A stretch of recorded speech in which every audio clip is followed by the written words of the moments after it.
You know, I've often said, almost every day, in fact, that the left destroys everything it touches, and that while conservatives build and liberals build, the left destroys, which is a fact. But there is one thing that the left does manufacture: hysteria. No, nobody does it as well. And that's all this is about. The president denied for 77 days that he lost. So what? He's not allowed the freedom.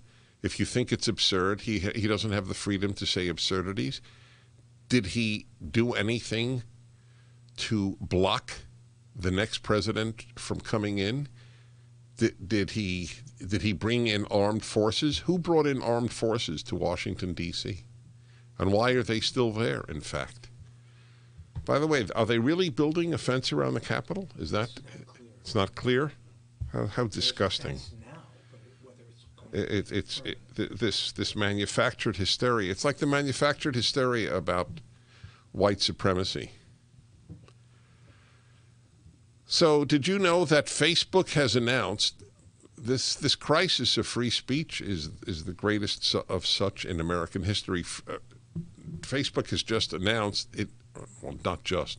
Probably when did it announce this? It's not going to take any ads for the recall of Governor Newsom of California. You know when it was announced?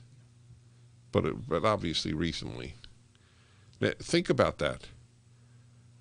They are given this license, as it were, to be immune from any lawsuits, with the deal being then you have to be a conduit for all information.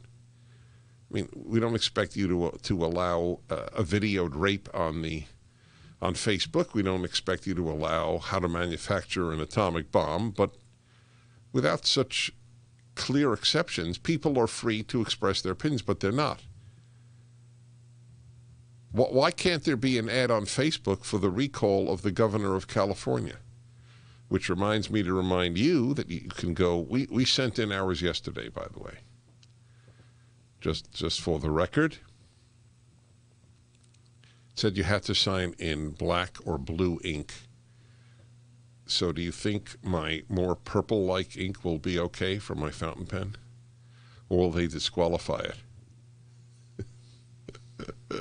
We actually thought about that, my wife and I, when I signed it. They'll do anything to disqualify a ballot.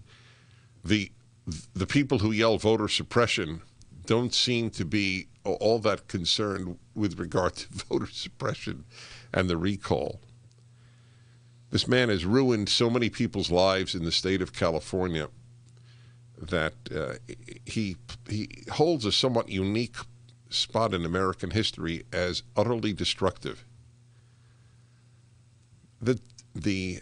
So with the LA Times. These are forces of bad. They're forces of destruction. The LA Times defended Gascon, the district attorney of Los Angeles County. Not only endorsed, they're defending his policies. It's one thing they could endorse him because they'll always endorse a leftist, but now that they see what he's doing, do you know that other counties are not even referring cases to Los Angeles County?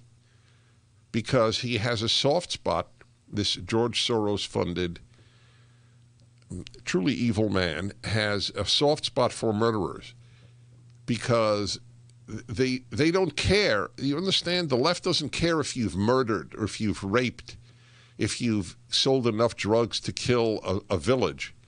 They care about your color. Do you understand the utter inversion of moral principles that takes place on the left? I judge you by your color, not by your deeds. This is considered, there are two groups that do this. The left, like Soros and Gascon, and the LA Times, and the Ku Klux Klan. They judge people by their color, not by their deeds. Tell me if I have in any way exaggerated, in any way, shape, or form. It proves, as does so much else, like men give birth, men menstruate. It proves that if anything that is repeated enough, a half the population will succumb to. It's not a cheerful thought, but you have it in your hands to fight. You know, I'm ambivalent now. I've gone from opposed to ambivalent about the schools opening. My contempt for most teachers in the big cities of this country is very sad. It's the last group I ever wanted to hold in contempt. But their disinterest in the welfare of students is mind-boggling. It's mind-boggling. It shows you how left corrupts everything it touches, that teachers don't care about the well-being of students. And why am I now ambivalent? Here it goes. Because the longer there is no school, the more people will take their children out of school permanently, which you have to do anyway because your schools do not teach your children, they indoctrinate your children. Ask your high school student. High school. I probably knew this in 5th grade, but ask your high school student the following question. How many branches of government are there, and name them? Right? What do you think? Do you think that most high schoolers in big cities, not in Kenosha, Wisconsin, do you think that they would have an answer to that? I don't. Obviously, that's why I'm raising the question. I mean, I'm obviously don't ask tricky ones like how many people did communism kill, or for that matter, increasingly, what was the Holocaust? So you wonder at a given point, what do they learn? And the answer is they learn how bad America is.